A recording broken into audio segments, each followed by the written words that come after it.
Hey guys, welcome back to the channel. I'm going to show you guys what we're doing here in the urban homestead.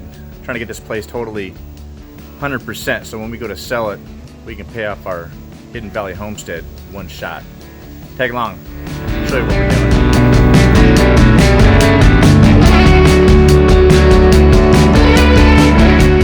So I've been needing to do a patio cover. We remodeled the whole house, so we doubled our money and got way more value out of the house after remodeling it.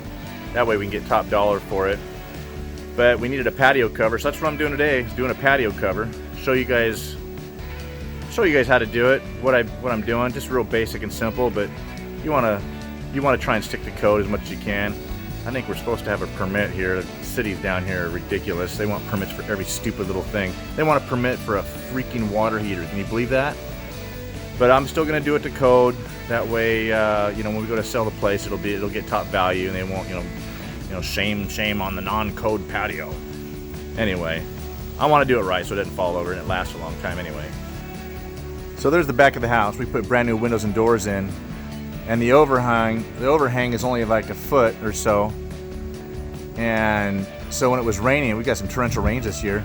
The rain was splattering down right on top of the doors, and we were getting some water damage on the frame on the inside of the doors. So we got to get a patio cover up here to protect those windows and doors.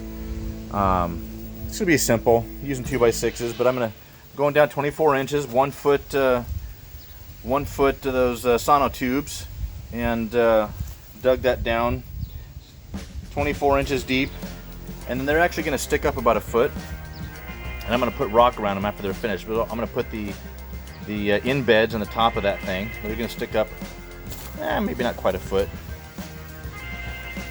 There's the middle beam. That's going to be the middle support post right there, and then we have the last one right there. So I dug my holes, and I put the tubes in there, and I've got my little supports on the side. Made sure those things are plumb, and then I laid my post across there. I laid one of those big long posts, and then made sure they were level, so I had the same level. And I measured out from the house, made sure they were exact same distance from the house. And then the middle beam, I made sure it was centered with the middle of the back door. So 10-foot centers, made sure everything's nice and square. About ready to start mixing my cement. And it's got the 90-pound quick reach, the cheapest, easiest way to do it. Yeah, I know I'm gonna get some negative comments. Have my daughter come home from nursing school on spring break, help me pour cement. That's the kind of dad I am. She got to earn her money somehow, right? She don't get no education for free, right? Right? I can hear you. Oh, she's over there picking avocados.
All the cement's poured. Gotta let it set up a little bit. Man, I overestimated big time. I got 2 extra bags. I figured I was gonna need 4 bags per. I only needed 3 bags. That was awesome. So I got 5 bags of return. That's nice. So all 3 of them are done. So I've got to let it set up for a little bit. I'm going to put my embeds in.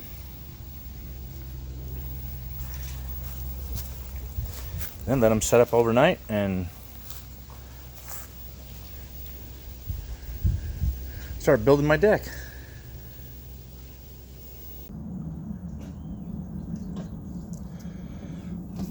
What you got, Marley? Marley? Marley, come here. What you got this morning, huh? What you got this morning, huh? What you got? You just gotta be out here looking at everything. So these things are pretty much in line. That one in the middle, but this one, it was right up against that sprinkler. I moved it as far out this way as I could, but it was still about 1 inch too far in. So that one, I had to move the bracket a little bit, but I couldn't move the bracket completely out. I was able to push the whole thing over right up next to the concrete. And I measured these things really, really carefully. And they still, I had to adjust this bracket just a little bit, about 1 inch to the side of the concrete. I couldn't go obviously too far, because if it's too close to the edge of the concrete, then you can risk that thing chipping out. And you need to have it in the center. But otherwise, they're pretty much, the brackets are perfectly in line. That one middle pylon is off about 1 inch. It'll still look all right though, I think. I'm going to cover these with rock. So this one was right up against that sprinkler head.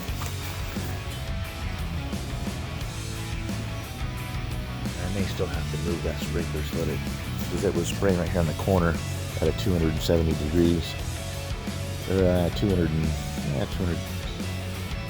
3/4 of a circle.